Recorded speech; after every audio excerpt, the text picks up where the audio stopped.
Oo, si Noli Wakwak yan. Hala, Noli Wakwak sa mga Danjoy sponsor.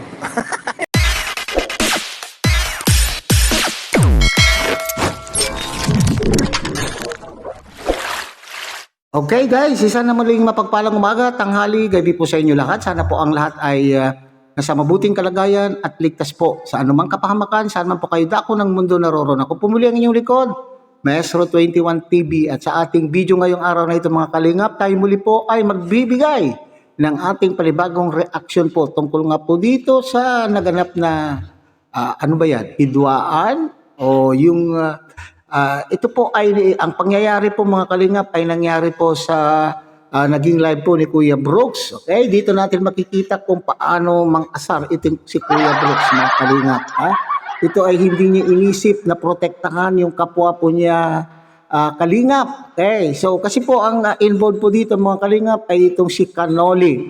Alam po na sa mga tao, sa ating po mga viewers na hindi nakakakilala po kay Canoli ay isa rin pong reactor at the same time po siya po ay Joy o dati ay Danjoy sponsors. So siya po ay yung isa sa mga tumutulong sa Danjoy at ngayon nga po ay nag-focus na lamang po sila kay Joy Diwata. So sponsor po ito mga kalingap na kung tutuusin po ay dapat iprotektahan din po naman ni Kuya Brooks, pero ano po ang nangyari sa naging live? Ito nga po ay may kaugnayan mga kalingap sa naging komento ng isa pong viewer ni Kuya Brooks doon sa naging live po niya kamakailan lamang po. Okay, so yan po yung pinakapaksa ng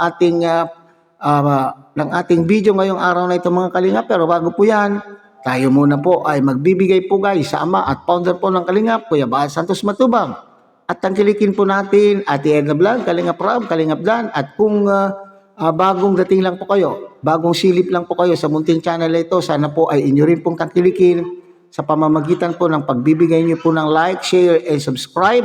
At tuloy pindutin na rin po ang notification bell. At nang sa ganon, tayo pa rin po ay magkita-kita at magsama-sama sa susunod pa pong mga reaction videos na ating gagawin. Likewise, mega love shout out sa ating mga kasamahan po dyan sa Karepa, Kalingap Reactor Partners. Sa pamumuno po yan ng ating Presidente Javier De Leon, aka Birador. So bago po tayo magpatuloy mga Kalingap, napakaikling video lamang po ito mula rin po doon sa naging live po kamakailan po ni Kuya Brooks. At ito nga po yung pagbabasa niya po doon sa naging negatibong komento ng isang viewer. Ito po daw ay si Edwin Pilapil na kung sinasabi ay itong Canoli na ito na isang sponsor dahil wala na yung Danjoy ay maaaring isa siya. Maaaring itong si Canoli ay isa sa mga gustong mangwakwak kay Joy Diwata. Okay, panoorin natin mga kalingap ang isang maikling video clip nga po tungkol po dito sa pangyayari nito. Oo, si Noli Wakwak yan. Hala, Noli Wakwak sa mga Danjoy sponsor. Hindi ko alam yun. Bakit nyo alam yan? Edwin Pilapil. Okay, so yung naturang komento niyan mga kalingap, sabi ko, galing po kay Edwin Pilapil. Ano pong ginawa po ni Kuya Brooks? Para sa akin mga kalingap, ito ay aking opinion lamang ay parang sinang-ayunan po niya yung sinabi po ng commentator na itong si Noli daw po ay wakwak ng Danjoy.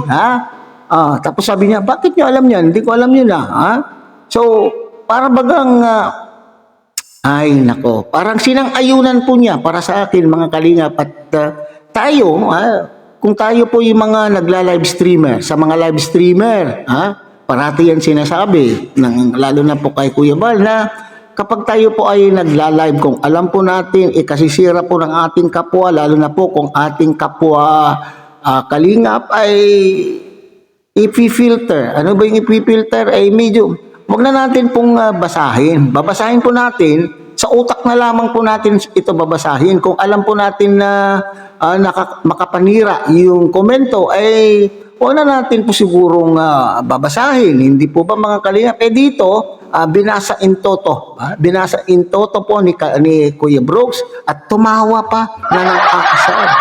Tumawa pa na may tonong pang-aasar yung kanya pong tawa, mga kalingap, ha? Sabi ni Edwin Pilapin, ginamit lang ni Noli si Joy ngayon para sa channel niya. Nakakasuka ka, Noli. Ay, grabe, no? Oh, nakakasuka pa. Mayroon pang sinabing nakakasuka, ha? Alam mo, galing yan sa komento mo. So, ako naman sa pakiramdam ko. Malaman natin sa susunod na araw, no? Edwin Pilapin. Pero alam Malalaman natin sa susunod. Sa pakiramdam niya, ibig sabihin ba nararamdaman po ni Kuya Brooks, para sa akin yung pagsasalita po niyang ganito ay nararamdaman ba ni Kuya Brooks na mangyayari yung sinasabi po ni Edwin Pilapil dito, mga kalingap, na sinasabi po niya na itong si sponsor Kanoli ay isang wakwak ng Danjoy. O ngayon at wala na po yung Danjoy at Joynatics na lamang ay marami pong nag-iisip.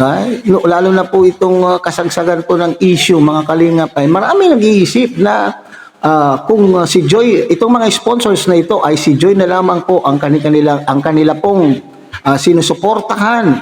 Ibig bang sabihin itong mga sponsors na ito ay maaaring sila na po ang magwakwak, o sila na po ang sila na lang mga yung tutulong, yung nangtutulong ng lubos-lubos kay Joy Diwata, at baka mamaya ay mag-isip po sila na ihiwalay na lamang po itong si Joy, o wag na lamang pong gawing Kalingap Angel. Yun po yung nasa isip po siguro ni Kuya Brooks dito, mga kalingap. Kasi sinasabi po niya, ay malalaman natin. Okay, bagamat mayroong punto rin po dito si Kuya Brooks, mga kalingap, malalaman po natin sa mga susunod na mga araw. Sabi po niya, pakiramdam mo, galing mo. Galing mo. Sabi ni Edwin Pilapil, nabilog din nila ako pero na-realize ko ginawa nila. Ayun, buti na lang, no? Oo, si Noli. Okay, so dito, mga kalingap, itong Edwin Pilapil na ito na komento po dito sa naturang vlog, ay naturang live ni Kuya Brooks, ay di natin talagang siya po ay masasabi po natin, diretsahan natin masasabi na ito po ay kaalyado po nila, kakampi po ng Team Brooks, o lalo na po ito kay Kuya Brooks. Kung hindi ba naman, bakit nariyan po siya at para bagang sinisiraan itong mga naiiwang mga sponsor po ni Joy Diwata, hindi po ba? At yung pananalita po niya na sinasabi po niya na ay parang may experience. Dapat ito ay ipaliwanag po ni Kanoli din po, mga kalingap. Nasa gitna lang po tayo. Maging neutral tayo dito. Hindi ko sinasabing si Kuya Brooks dito o si Pilapil, pero sa tono po ng pagkokomento ni Edwin Pilapil ay kinakailangan ay magpaliwanag din po dito si Kanoli Vlog, kasi sinasabi nabilog din daw po sila. So ibig sabihin pala ay Danjoy supporter or sponsor din po itong si Edwin Pilapil, hindi kaya, mga kalingap? Kasi para bagang sinasabi niya na nabilog din o naisali din po siya. Pero noong naramdaman po niya na itong grupo na ito ay magwawakwak o nagpaplanong mangwakwak na po kay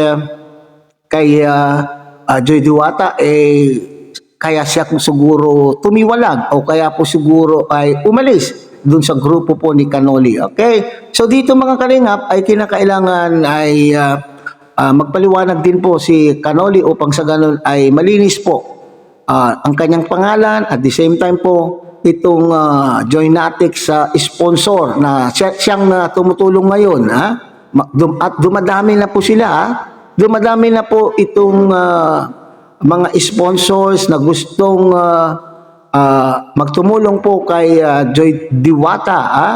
So, ang inano lang po natin dito, mga kalingap, ay itong si Kanoli ay isang bukod sa pagiging sponsor, sabi ko nga ay isa rin pong Kalinga partner. So, kung sakali, kagaya po nitong si Kuya Brooks, may nagkomento ng hindi maganda dito po sa partner, sa Kalinga partner, o bilang Kalinga partner, dapat ay hindi na po niya binasa. Kasi ito ay maaring makakasira o magdudulot po ito ng hindi pagkakaunawaan po ng bawat isa. Pero bagkos, ano po ang ginawa po ni Kuya Brooks dito mga kalingap? Di ba? Tumawa pa at para bagang nagbigay pa siya ng komento na sumang-ayon doon sa komento po ni Edwin Pilapil. Hindi po ba mga kalingap?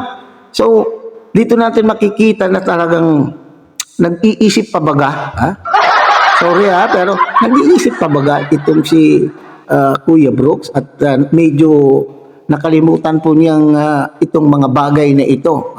Kasi minsan nakikita ko din noong video bago-bago rin po siya, yun din po yung kanilang gustong mangyari na kapag sa mga live stream at kapag mayroon nagko-komento, kapag may commentator or viewer na mapanira po ang kanilang komento ay dapat hindi binabasa. Kagaya ng ginagawa po ni Kuya Brooks sa live po ni Kuya Bal ay yung hindi magandang komento ay itinatago po niya, hinahide po niya, sinasako po ni Kuya Brooks. Ganun din po tayo na mga host o mga vlogger na kapag nagla-live, kung alam po natin na hindi maganda ay i-hide o isako na po yung komentong yan. So dito naman po sinasabi natin kanina mga kalingap na itong Kanoli naman po ay siguro ay kinakailangan na magpaliwanag din upang malinis ang kanya pong pangalan at the same time yung kanyang grupong kinabibilangan na baka mamaya ay sabihin ay sila po ay mga wakwak. Okay? So hanggang dito na lamang po tayo mga kalingap. Muli, tangkilikin po natin Kuya Bal Santos Matubang, Ate Edna Vlog, Kalingap Rob, Kalingap Dan. At muli, pinakikiusapan po kayo ng inyong pong lingkod na sana po ay inyo rin pong tangkilikin ang munting channel na ito sa pamamagitan po ng pagbibigay nyo po ng like, share, and subscribe. At tuloy, pinutin na rin po ang notification bell. At nang sa ganon, tayo pa rin po ay magkita-kita at magsama-sama sa susunod pa pong mga reaction videos na ating gagawin. Muli, isang mapagpalang umaga, tanghali, gabi po sa inyo lahat. Mabuhay po kayo and God bless everyone.